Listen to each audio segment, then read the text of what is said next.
Mr. Speaker, last month, Congresswoman DeLauro and I, along with Senators Van Hollen and Durbin, led over 80 congressional Democrats to urge the Biden administration to impose financial sanctions on certain members of the Netanyahu government, specifically Israeli Finance Minister Bezalel Smotrich and National Security Minister Itamar Ben-Gvir for their role in the rise of settler violence, settlement expansion, and the general destabilization of the West Bank. I represent one of the largest Palestinian populations in the United States. I've had constituents who have lost loved ones, have had family land seized, and even as American citizens have been detained in Israeli prisons simply for the crime of visiting their families. I am also a staunch supporter of Israel and categorically support their right to defend themselves and recover hostages taken during the horrific acts of October 7th. And let us be very clear.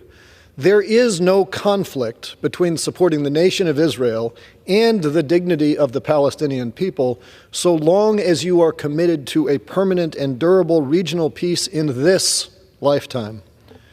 And that peace will never be realized until people on both sides of the Green Line have equal property rights, security, and opportunity. Now, that's not possible as long as Israeli hostages are being detained or as rockets continue to fly into Israel from Hezbollah, Hamas, and Iran. But it's also not possible as long as Palestinians in the West Bank are having their property confiscated, livestock killed, and their communities bulldozed. Violent settlers in the West Bank have carried out almost 1,300 known attacks against Palestinians since October 7th. At least 25 new outposts have been established. 70 illegal outposts were recognized and are eligible for funding by the Israeli government.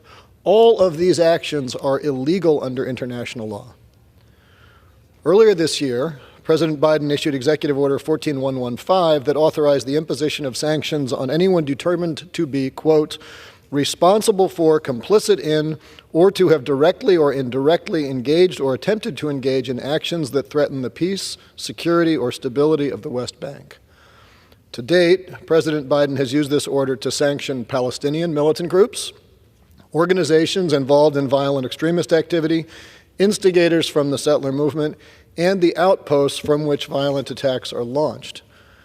But just as it is appropriate for Israel to target Hamas leadership in their response to October 7th, it is necessary for the United States to target financial sanctions on the leaders of the extremist settler movement.